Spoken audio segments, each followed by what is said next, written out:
Bom dia, meninas. Chegamos ao final da nossa revista, graças a Deus. Hoje é a última lição de número 8, e na semana que vem nós já estaremos iniciando com a próxima revista, certo? Meninas, eu espero que todas vocês estejam bem. Glória a Deus que mais um domingo o Senhor nos proporciona a oportunidade de estarmos juntas, ligadas aqui por esse canal, por esse instrumento, não é? Por esse meio de comunicação que é a internet. Então a gente precisa louvar a Deus, né? Porque Ele tem dado sabedoria ao homem e este tem trazido para nós um avanço muito grande, né, tecnológico, nos facilitando aí a comunicação, certo? Então, vamos hoje falar sobre a lição 8, que tem como tema como saber em quem investir na vida. Eu vou fazer, queridas, algumas leituras aqui da nossa revista, alguns trechos, alguns parágrafos, e a gente vai fazendo um comentário, certo? Então diz assim, logo no primeiro parágrafo: o exercício do discipulado não deve ser por meio de imposição. Meninas, isso aqui é muito importante, porque às vezes nós queremos impor, não é? O discipulado na vida de alguém. E as coisas com Deus não são assim. Não é por força, não é por violência, mas assim, é com amor, é com carinho. E nós precisamos ter muito cuidado com essa questão para que a gente não venhamos nos tornar pessoas enjoadas, onde o outro não quer ficar perto. Quando, na verdade, o discipulado tem por característica atrair as pessoas, não é? Para aproximar as pessoas da gente e não afastar. Então, assim, eu preciso ter muito cuidado, como você também, quando nós estamos discipulando alguém, para não ser aquela pessoa chata, enjoada, em que as pessoas, na verdade, querem distância, certo? Então vamos lá. Aí diz assim: cada pessoa é livre para fazer escolhas e assumir suas responsabilidades. Ninguém pode escolher e assumir responsabilidade pelos outros. Queridas, nós somos livres para fazermos as nossas escolhas. Agora, é bem importante a gente ressaltar, que eu tenho certeza que você sabe disso, que nós somos responsáveis por essas escolhas. Se forem certas, ok, maravilha. Mas se for errada, também é problema nosso, certo? Eu não posso culpar ninguém pelas escolhas que eu fiz na vida. Se eu me dei bem ou se eu me dei mal, a escolha é minha, foi minha, certo? E assim é na minha vida e na sua vida. Todos nós somos responsáveis por nossas escolhas. É uma das coisas que eu ensino muito aos meus filhos. Mesmo agora que eles já estão maiores, eu sempre falo isso para eles. Quando nós, mamãe, né, mãe, pai, percebemos que os nossos filhos não estão tomando atitudes tão adequadas com aquilo que nós ensinamos, é preciso que a gente traga à lembrança deles essa questão. Cada um é responsável por suas escolhas. Depois, não adianta lamentar e nem colocar a culpa em ninguém. A culpa é sua. Precisamos assumir aquilo que nós escolhemos, ok? Aí, seguindo. Mas no processo de investir nossa vida em razão da vida de outras pessoas, ou seja, eu vou investir na vida de alguém em oração, em busca para o discipulado, para o resgate dessa vida, para o reino de Deus. Eu vou investir a minha vida em outra vida, certo? Então, temos de levar muito a sério a oração como critério de seleção. Então, quando eu penso em investir a minha vida em prol de outra vida, eu preciso me achegar em oração.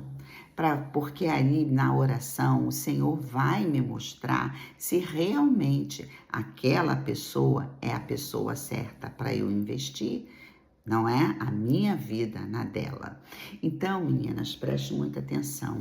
Tudo aquilo que eu faço para o reino de Deus, eu preciso estar fundamentada na oração. Tudo que for feito.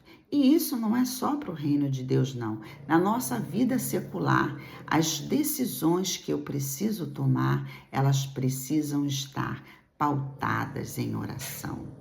Eu não posso fazer a coisa do nada, sem pensar, sem refletir, sem entregar ao Senhor, para o Senhor responder se essa é a melhor atitude, sabe? É preciso, queridas, muitas vezes nós tomamos determinadas atitudes por impulso e vamos nos arrepender amargamente por conta disso, não é? Então é preciso pensar e se colocar diante do Senhor em oração para que o Senhor venha nos orientar a tomarmos realmente a atitude correta, em nome de Jesus, amém? É orando que Jesus nos ensina a orar.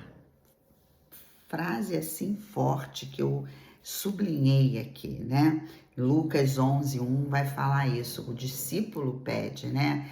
Que o Senhor o ensine a orar. Então, isso é um pedido que eu e você precisamos fazer, que o Senhor venha nos ensinar a orar, para que a gente não venha repetir palavras em vão, né?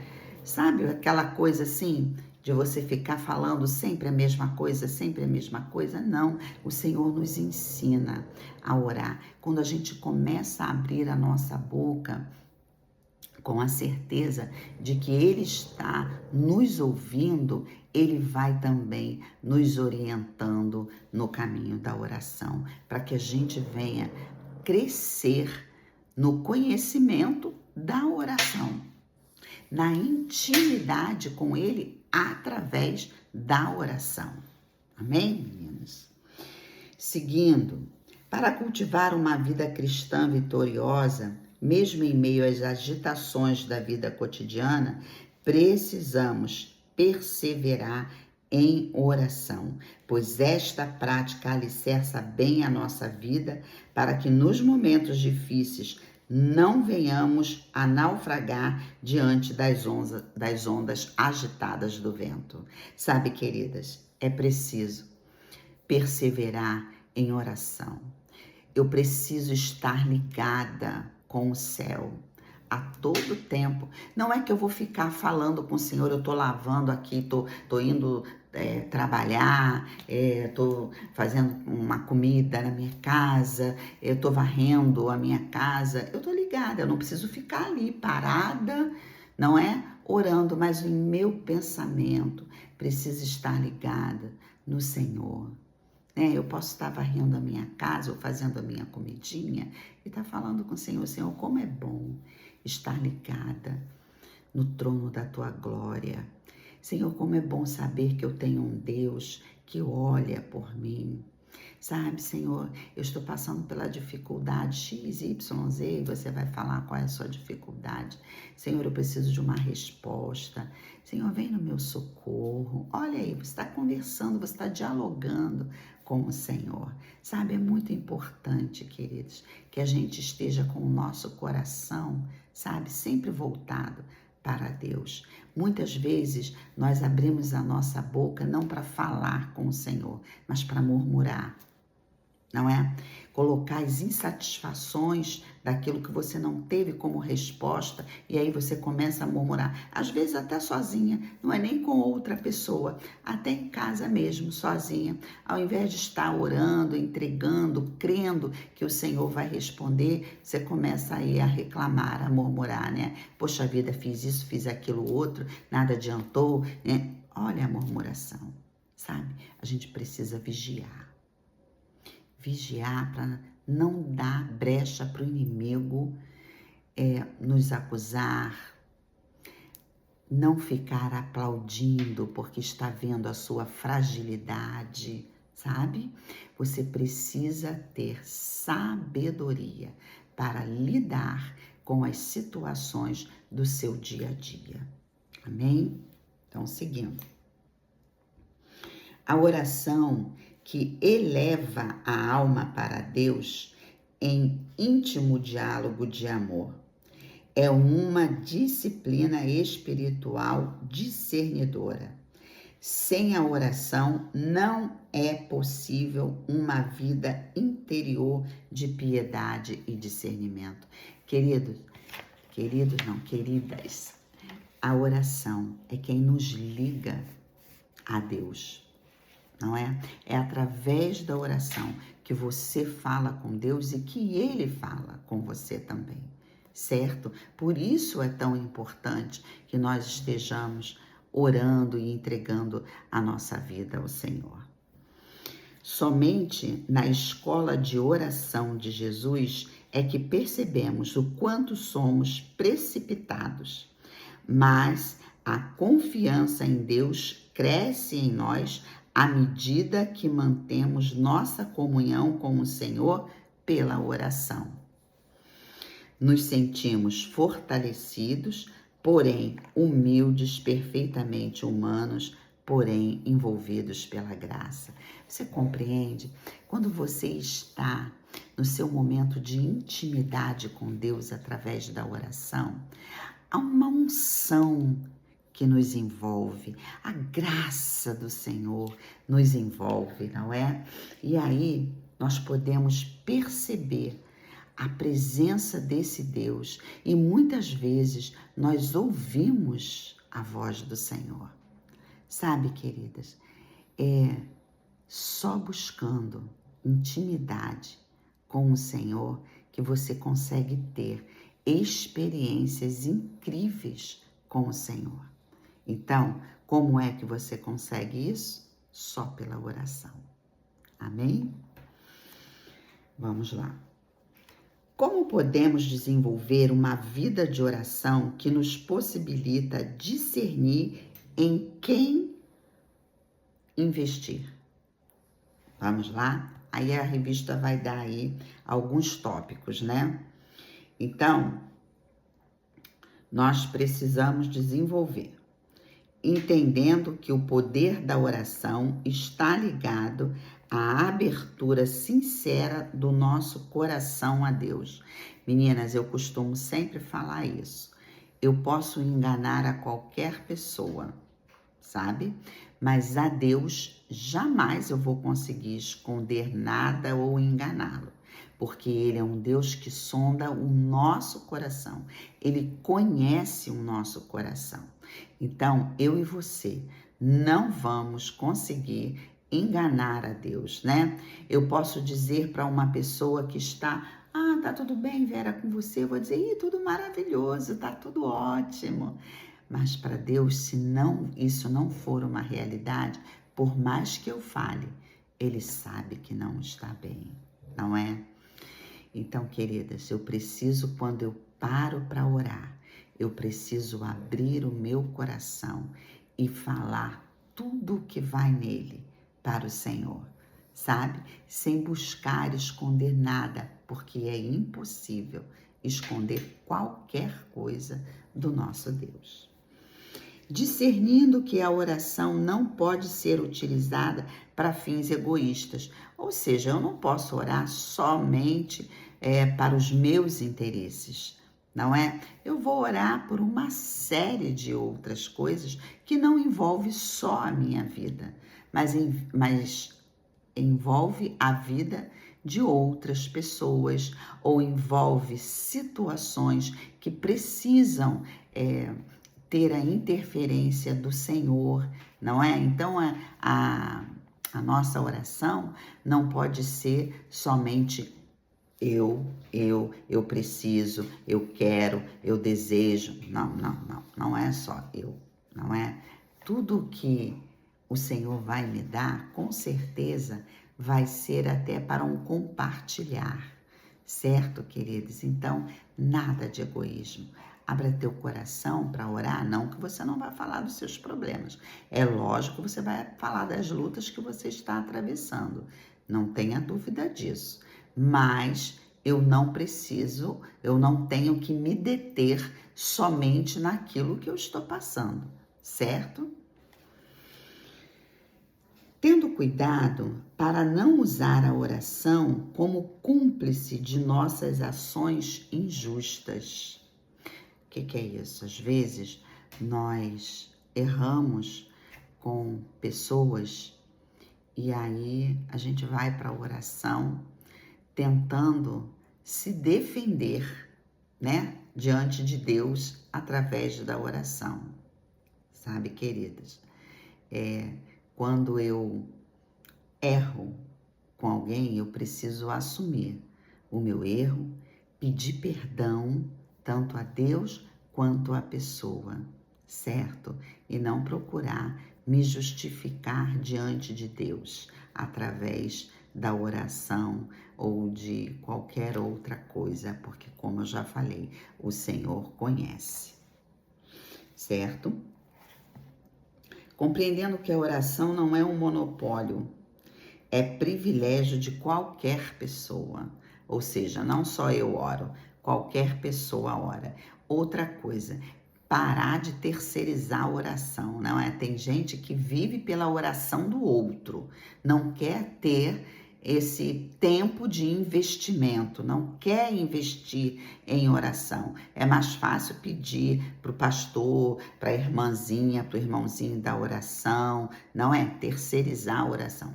Para com isso. Você tem liberdade no Senhor para orar a todo tempo, o tempo que você achar necessário, certo? Praticando a oração mútua, um pelos outros, eu preciso me preocupar com aquilo que o meu irmão, que a minha irmã está passando. Eu preciso ajudar em oração, eu preciso me colocar, não é? Se você está precisando de algo, não se detenha, vai conversar com alguém para que você entre em concordância de oração, sabe? A gente às vezes passa por lutas tão grandes que precisa de um reforço, não é terceirizar a oração, mas de um reforço em oração. Então você vai falar com a sua irmãzinha, ora comigo, ora por mim, vamos juntas entrar nessa guerra e aí você vai ter um reforço, certo? Em oração, mas você faz parte. Não, você não pode ficar de fora. Ora por mim e você mesma não está buscando. Não, é juntos, certo?